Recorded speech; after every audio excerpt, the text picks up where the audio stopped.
Welcome, everybody, to episode 5 of Spooney's Celtics show. I'm still here, still doing it. I really appreciate all the love people have been showing, all the support. So today, what I'm going to talk about is Derrick White, the newest Celtic. Well, maybe not. I guess technically there's a few newer Celtics. Shout out Malik Fitz, the bench celebration god. But for all intents and purposes, the newest Celtic that matters, Derrick White. So D. White has had kind of an interesting addition. He's had an interesting first 11 games with the Celtics. I'll say that. I think it's sort of a tale of two sides of the ball, but I'll get into that with the more detailed advanced stats in a little bit. But first, I'll just give you his basic numbers right now since he's joined the Celtics. 11.2 points a game, 3.3 rebounds, a little bit of symmetry here, 3.3 assists, a steal, 1.1 blocks, so 2 stocks, pretty damn good. And he's shooting 41.3%, 26%, and a beautiful 82.8% from the free throw line. So jumps out early that his defensive numbers, the blocks and steals, really look great. Offensive numbers, kind of a well-rounded player. Assists, points, shooting percentages are not great, but he is making his free throws. So, you know me, I don't care about traditional stats. That's not to say I don't care, but I just don't think they're super valuable. What I want to talk about and what I want to do on SCS, Spooney's Chart Show, is really break down Derrick White's impact on this Celtics team, because I said in our last episode of the Celtics Reddit podcast when I was on with Jay, is that Derrick White feels to me a lot like Marcus Smart in that his impact is not super quantifiable in individual or kind of traditional stats, right? Some advanced stats maybe get to it. So what I'm going to do today is first, I'm going to look at some of his advanced stats on an individual basis. Okay, great. We know some will be pretty good, some will be bad, right? He's kind of had a shaky offensive start at least, although I think his defense has jumped out. Then I'm going to do on-offs for offense and defense. So what these numbers are going to tell you is how the Celtics team plays when Derrick White is on the court, right? Both for offense and for defense. And then I'm going to look at two-man lineup data. And why I'm grabbing two-man lineup data is because the sample size is very small. So I think his highest played five-man lineup is like 45, 48 minutes. The two-man data, it's flawed, but it does give you kind of a bigger sample size to see who he's playing with a lot and how they're doing when they do play together. Alrighty, so let's start this up. I've called this section individual stats. I know, I'm very creative with my chart names. I know. I need a writing staff. All right, so if you're watching on YouTube, as always, you can see this whole chart. If you're not, what I'm laying out here is I've got the stat, I've got his value, aka what the stat is, and then I've got his team rank on the Celtics. Because unlike the last two episodes where I was comparing Jason Tatum to other essentially superstars or stars or borderline all-stars in the case of Brandon Ingram, we know Derrick White's not on that level, right? What I'm really interested in is how good is he for the Celtics? Where does he stack up against Marcus Smart? Where does he stack up against Grant Williams? Where does he stack up against Peyton Pritchard? How big of an upgrade is he on Peyton Pritchard, right? That's what's really important. We know he's a role player. How good of a role player is he? So first number, net rating. And this is basically how much we outscore the other team per 100 possessions when this guy is on the court. And I will say, I'm going to tackle net rating in the on-offs, and it's not the same number. I feel like it should be. I don't know. I've been racking my brain today as why it's not the same number, but it's not. So, you'll see what I mean when I get there. But right now, His net rating is 16.3. That's first on the team. We are spanking teams when Derrick White is on the court right now. And we'll see why. We'll get to why. All signs point to something is working when Derrick White is on the court for having a 16 net rate. I mean, that's absurd. Obviously, tiny sample size, 11 games, 20-something minutes a game. But still, that makes me interested in what I'm about to see next, right? When it's that crazy high. So, huge part of White's game, and I think one of the biggest reasons we brought him to the team is for his passing and ball moving. You know, everyone talks about, oh, he's a connector. He moves the ball. He passes the ball. How true is that? How true is that? So these next two stats are going to speak to that a little bit. First stat, assist percentage. This is the percentage of his possessions that end in an assist. It's 18.2%. That's very solid number. Smart leads the team with like 25 or something, which is great. I think it's a career high for Smart. Derrick White, fourth on the team. And I think given his role, that's great. He doesn't see a ton of the ball, especially when he's out there. He plays with Tatum and Smart fairly often. He doesn't see a ton of the ball. But I think that goes to, you know, he's moving the ball. He's moving the ball. He's fourth on the team in assist percentage for a guy that's not always a primary ball handler. I mean, I think that's solid. So this next stat we're going to look at here is potential assists. And I've talked about this stat before. I think I brought it up when I was talking about Tatum with the playmaking.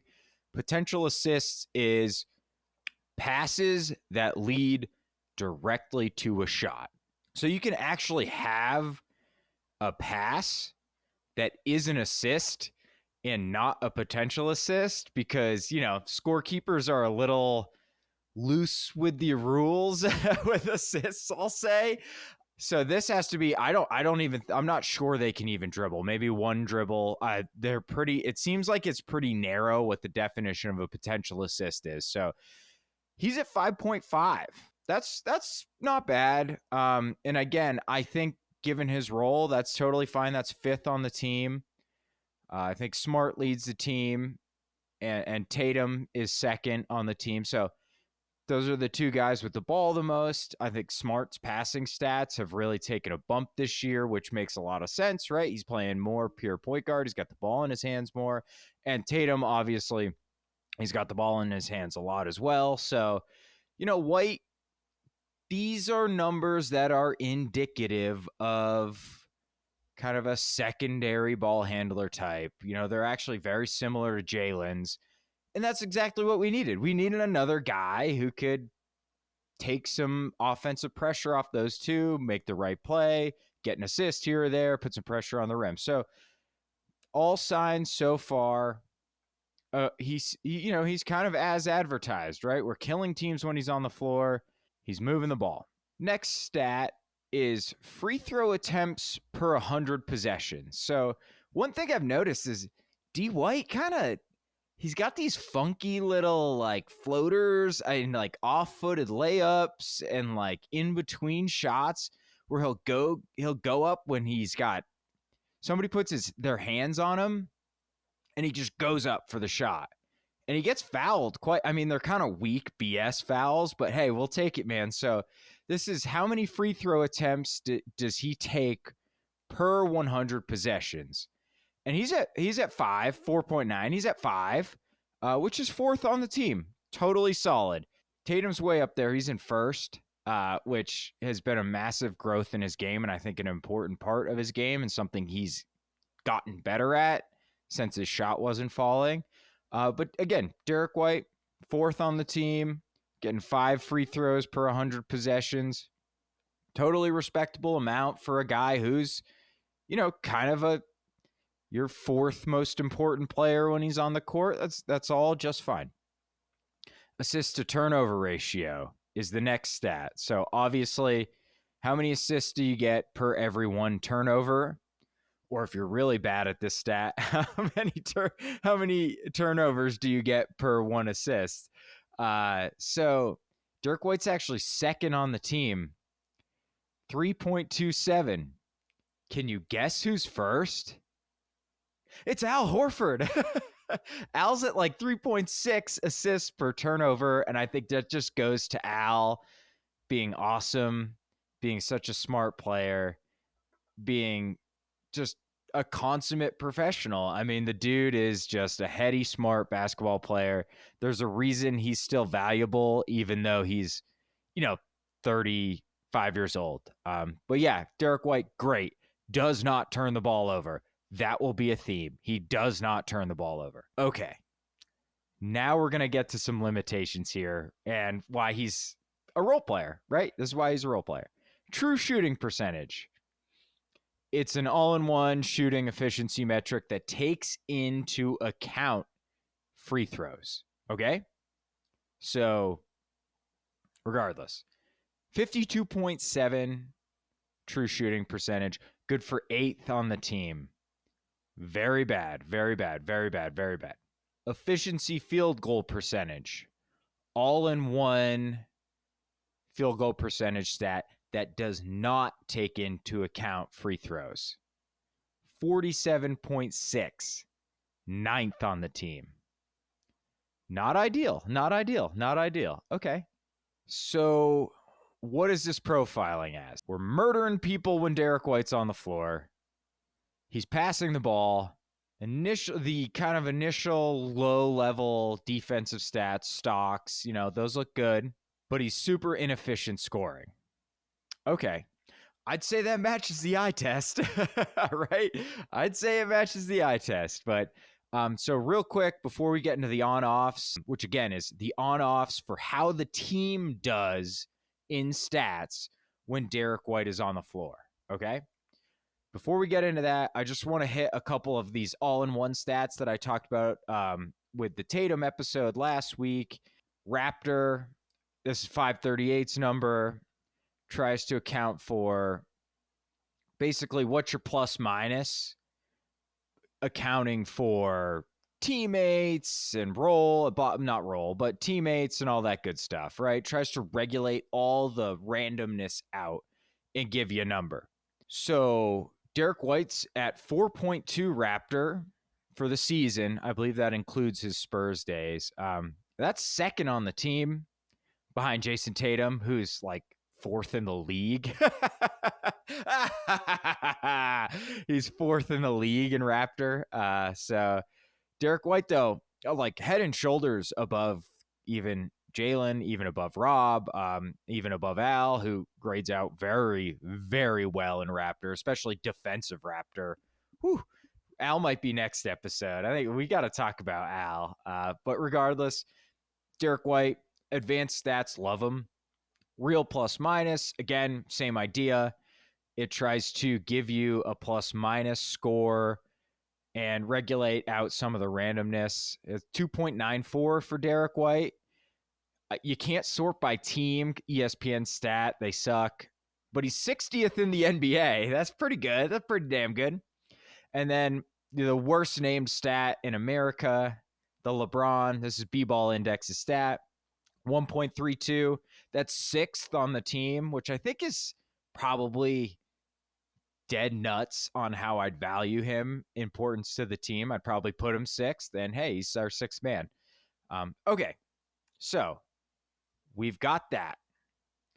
Let's move on to the on-off numbers, and I'm going to hit offense first because I think those shooting numbers tell you his offense is lagging behind his defense a little bit, and that's going to be absurdly clear when we get to these on-offs. All right, so the first stat I'm going to hit with these offensive on-offs, again, like I said, this number should match his personal on-off, or his personal net rating, rather, but it doesn't, so I don't know what's going on. If somebody knows, if somebody understands, please tell me what the hell's going on, and I'd really appreciate it because I'm too dumb to figure it out. Like, I've been racking my brain. So, net rating. What is the Celtics team's net rating when Derrick White's on the court and when Derrick White's off the court? When he's on, it's 10.7. When he's off, it's 7.6. So both of those numbers are crazy good. I mean, really good. But regardless, 3.1 points better per 100 possessions when Derrick White's on the court. That's good. That's a pretty significant difference. I will say when we get into some of the lineup data, he shares the court with shares the court with Tatum a lot, as everyone does, because he plays like 37 minutes a game. That helps, but not for nothing. That's interesting. Okay, here's where things really start to get weird. Offensive rating. So if you're watching on YouTube, you'll notice there's a huge gulf here, and it is not a huge gulf for the positive for Derrick White, at least. So on court, Derrick White's offensive rating, the Celtics' offensive rating when Derrick White is on the court is 110.7, which actually is not bad. It's pretty solid. But when he's off, it's 119.5, which is absurdly good. Absurdly good, like leading the league good. So we're 8.8. I think that math's, yeah, we're 8.8. So I'm bad at math, guys. I'm sorry. 8.8 points per 100 possessions worse on offense when Derrick White plays. Only 11 games, but he plays a lot. I don't think that's totally insignificant. I don't. So we'll move on here, but that's a huge difference. So let's take a look at why a little bit. We will not find our answer here. And this next stat is assist percentage. How many of our buckets per 100 possessions are assisted when Derrick White's on the court, right? Great indicator of healthy offense. Great indicator of healthy offense. When he's on, 64.8. When he's off, 62.3. So we're looking at 2.5 more shots per 100 possessions that are assisted when Derrick White is on the court. Again, great indicator of healthy offense. And, when Derrick White's playing, we assist more of our buckets. That's good. Here's where we start to see the problems. And again, efficiency field goal percentage. Effectively 53%, 52.9 when Derrick White is on the court. 57.1 when he's off, which is a crazy number. Like, that is a crazy good number. So it's not like we're inefficient when Derrick White's on the court. We just are absurdly efficient when he's off. So we're 4.2 points or 4.2% worse of efficiency field goal percentage when Derrick White is on. Not ideal. Part of that is probably random variance, because that 57.1 is like totally unsustainable. But I'd say not for nothing, man. Not for nothing. Like, 11 games playing about 30 minutes a night. Like, that's not a zero sample size, right? We're not talking about when I try to make arguments for Aaron Nesmith, right? We're talking about 5 minutes a night in 12 games or whatever. So true shooting, gonna track, same thing, 56.5 when he's on, 60.4 off for minus 3.9, minus 4 in true shooting when Derrick White is on the court. So we're just a considerably less efficient offense when Derrick White's playing. Do with that information what you will. Another big indicator of healthy offense that I really like is how many threes are you taking? Because if you know anything about me, you know that I'm a huge advocate for Morey ball, shots at the rim, shots from three. When Derrick White's on, 36.7 3-point attempts per 100 possessions for the team. When he's off, 37.1, 0.4 less when he's on. That's not statistically significant at all. I think we're just making less of them clearly by the the efficiency field goal percentage, true shooting percentage. We just don't make our threes as much. And I think a significant part of that is because Derrick White is not shooting very well from three. I mean, at all. Again, he's shooting 26% from three, and he's taking 4.5 a game. That ain't great. I think his shooting will come around, but right now, there's no ifs, ands, or buts. It's actively hurting the offense. Like, his inability to make a three is actively hurting the offense right now. But hey, as we saw for that net rating, right? 3.1 points per 100 better when Derrick White's on. So something's going right. We will see what's going right very shortly here. Assist to turnover ratio. Derrick White is an insanely low assist guy for how much he has the ball. That's an underrated thing. Those IT Celtics teams, our offense wasn't super efficient when it comes to like true shooting and efficiency field goal percentage with those IT teams, but we already has top 10 offenses, top 5 sometimes, because we never turned it over. IT was also very low turnover. So assist for turnover percentage, when he's on, we have 2.29 assists for every turnover. When he's off, 2.05.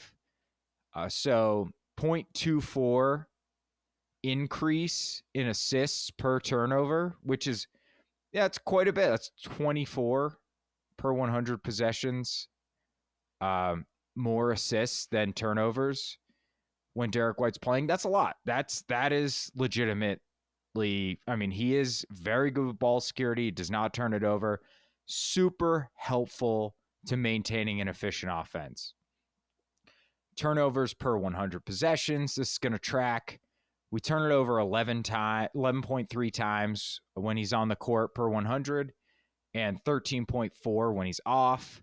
So we turn it over about 2 more times per 100 when he's off. And, turnovers are the death knell for a team. Man, we've seen it. We've lost games because we've turned the ball over too much. So, it's important that he doesn't turn it over. That's very good. Free throw rate. This is for every one field goal, how many times do we get fouled and get to the line, essentially. So for every one field goal attempt, we get to the line 0.25 times when he's on and 0.24 times when he's off, increase of 0.01.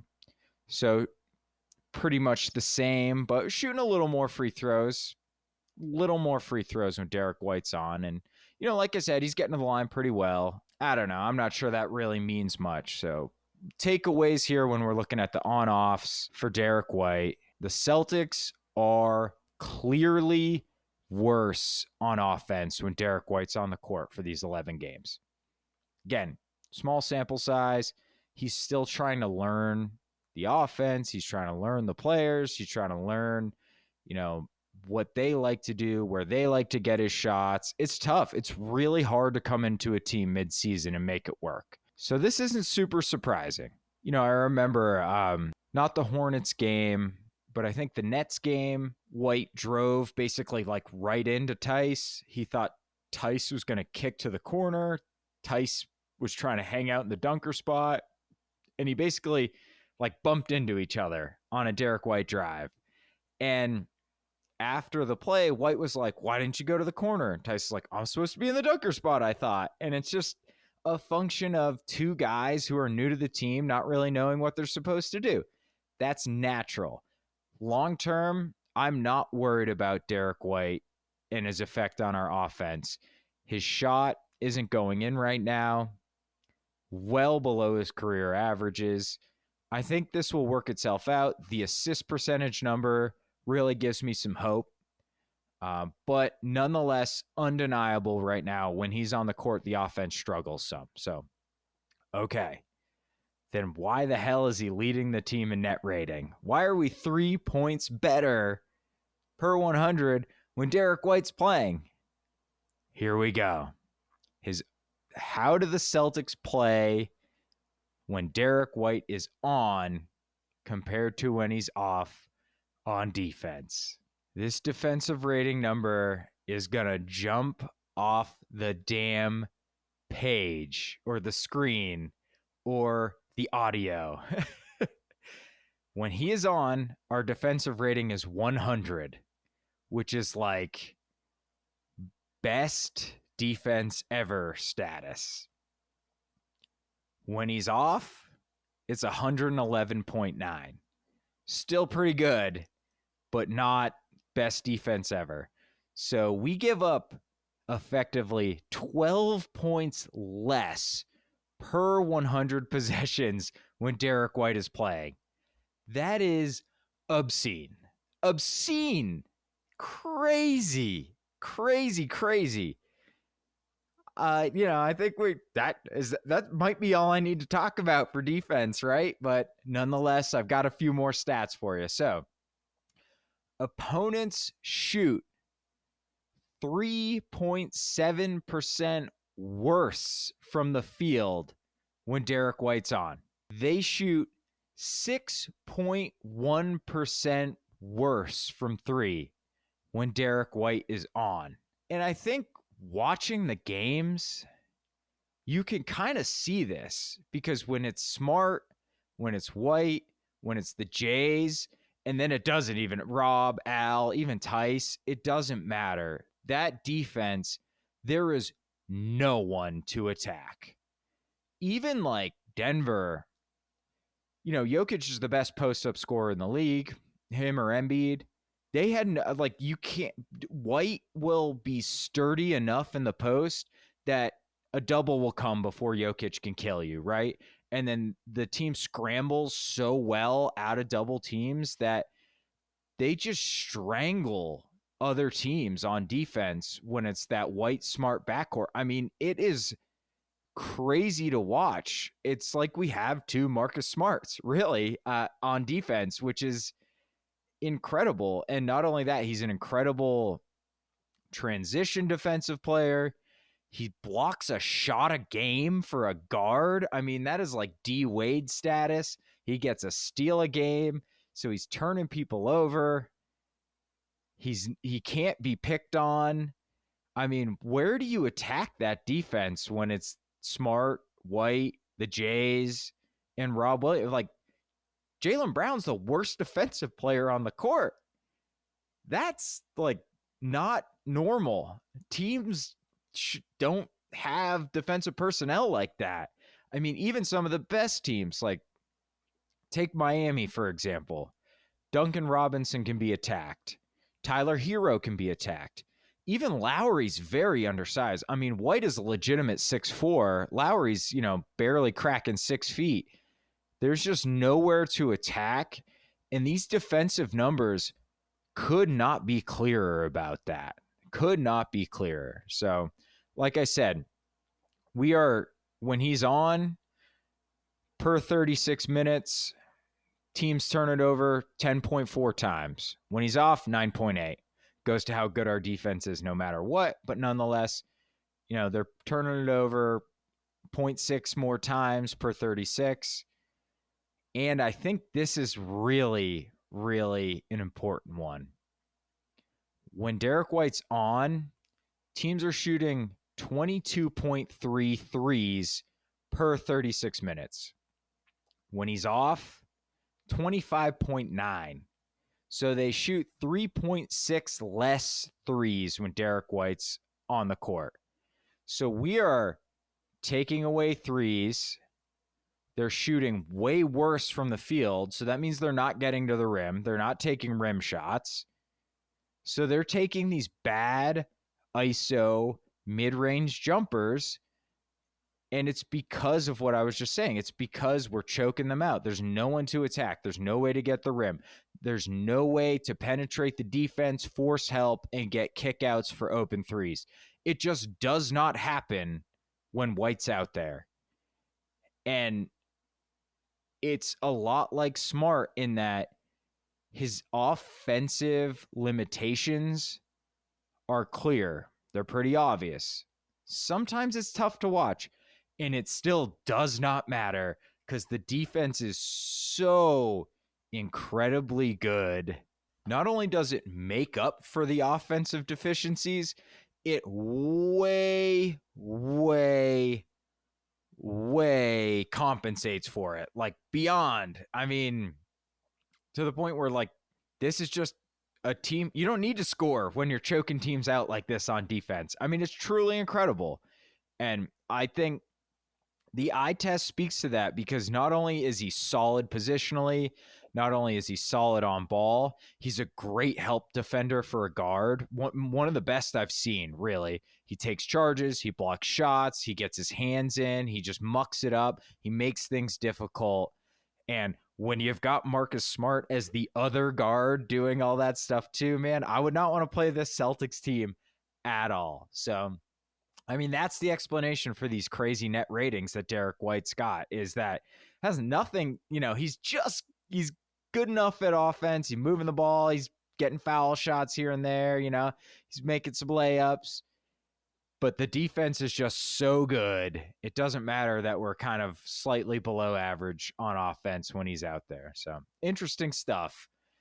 All right. So we've explained all that. I'm just going to very quickly want to walk through who he's playing with, how it looks. And that's the two-man lineup data I want to walk through here very quickly. So maybe a little surprisingly, but if you think about it, not. He's played the most minutes with Grant Williams, and I think one of the big changes Udoka has done to spark this crazy run we've had is that he's been getting Tatum out early, even before White was on the team, and bringing in Grant Williams, which I love because then Tatum can come back in when Brown leaves and prop up those bench units. And Tatum, his entire career, has been able to prop up bench units. It's one of the most valuable things about him. So White and Grant come in usually for Al and Tatum. Grant and Derrick White have been great together. 114 offensive rating, very good. 101.6 defensive rating, incredible. 13 net rating, that's great. Second most minutes played, Tatum. Everybody's played a shitload of minutes with Tatum. He just plays a lot. And again, White's part of these bench units that Tatum's propping up, and they obliterate teams. Obliterate teams. 117.5 offensive rating, 95.2 defensive rating for a 22.3 net. Crazy numbers. That's great. Lots of times when Tatum comes back in, Al will probably come in, take Rob out. So Al is his third most played with two-man, 168 minutes, pretty good. That's quite a bit. They're even better than Tatum or Grant Williams together, 118.6 offensive rating for a 95 flat defensive rating and a 23.6 net rating. Pretty crazy numbers. So Grant and White come in, they take out Al and Tatum, and then they play together with Brown, Smart, and Time Lord for a little bit, a couple minutes, and then Tatum and Al come back in. That's great.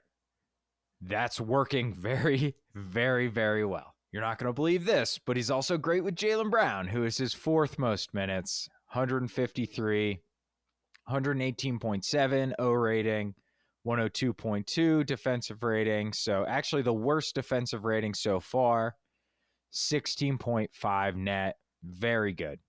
Marcus Smart, the numbers don't really bear out exactly what I was saying as far as White and Smart playing together, choking other teams out. I think this is kind of sample size, weirdness.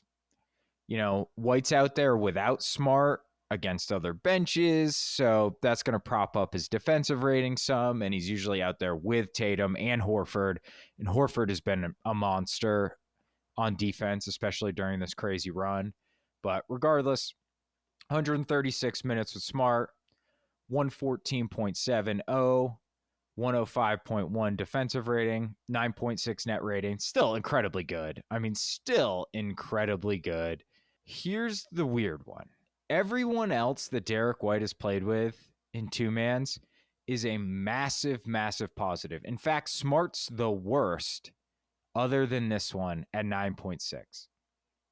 And this is Time Lord, which is interesting because Time Lord's generally a huge positive. 109 minutes with Time Lord. Again, still pretty small sample sizes we're working with here. The offensive rating is atrocious. 104.4. The defensive rating, not good. Not good. I mean, it's not bad, but it's not good. 109.1. Negative 4.6 net rating when Derrick White is on the court with Time Lord. Very weird. Very weird. I think, you know what? Let me get to Pritchard first. 93 minutes with Pritchard, 105.9, 86.5 defensive rating, 19.3 net rating. So this is really strange. He's positive with every single one of our main players except Time Lord. And if you're watching on YouTube, you'll see that Tice and Nesmith are both massive positives with him too. So why? It just looks to me, and I think we need to track this. We should definitely, this is something to keep your eye on going forward, is when Derrick White and Time Lord are on the court together, what's happening? Why is this so bad? And I wonder if it's just small sample size theater, but I'm also concerned that maybe it's just at some point you don't have enough shooting, right? Like if it's Smart, Time Lord, Derrick White, Horford, you're starting to have, that's like getting pretty close to Brickfest. And then, if you throw Pritchard in there, okay, he can shoot, but he can't defend. I don't know. That's a weird number, man. Minus 4.6 net rating with Time Lord. Like, that is very bad. And again, this might just be a cause of they had 10 bad minutes together. Like, really, that all it could be. I'm not overreacting to that, but it is absolutely something to keep your eyes on. I'm not worried about the defensive rating so much, but that 104.4 offensive rating with Time Lord and the 105.9 with Pritchard, is there something there? Is there not enough shooting? Is there not enough rim pressure? I don't know. Let's look. We need a bigger sample size there, but definitely something to keep your eye on. So I was not going to include Tice and Nesmith just because the sample's so small, but Nesmith's numbers with Derrick White are insane. So I figured to keep the propaganda rolling, I had to do it. So I had to include Tice, so I was going to include Nesmith too. So 55 minutes with Tice, 122 offensive rating, 95.6 defensive rating, 27.2 net. Very good. That's great. Tice is an interesting one. I don't think he's looked amazing with the C's, but I think he's looked hell of a lot better than Enes Kanter, and that's really all we need from him. So we'll see. We'll see how much Tice has a role going forward. I think next year, Tice makes a lot of sense. But, they're crushing bench units in 55 minutes together. Okay.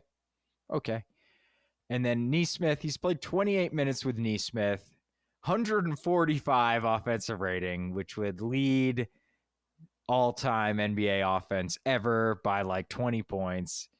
78 defensive rating, which again would be the best defense by like 40 points of all time, for a 67.6 net rating. So it begs the question, should Derrick White and Nesmith be the big two we build around? Probably, right? Anyway, so those are all the stats I have. I think the Derrick White stuff, I think it's pretty obvious what's going on with Derrick White. And you are probably thinking, yeah, that's exactly what I would have expected, right? His shooting is detrimental to the team right now. It's hurting the team. There's hurting the offense. There's no way to argue around that. And I think Charlotte was really sagging off of him. He's got to punish teams when he's being left open. He just has to. And I think he will eventually. But it doesn't even matter. If this is the worst offense we're going to see from Derrick White, he's still a positive player because he moves the ball, he gets rim pressure enough, and he's so damn good on defense that it does not matter. It does not matter. He supercharges this defense, which is crazy because it was already one of the best defenses in the league, if not the best defense in the league. So anyway, that I think is, a clear conclusion that matches the eye test. All the stats back it up. And that is where I'm going to leave it for this one. The Derrick White breakdown. I hope you enjoyed it. I'm looking forward to see everybody's comments and what they think. And I will be back next week. Y'all have a good one.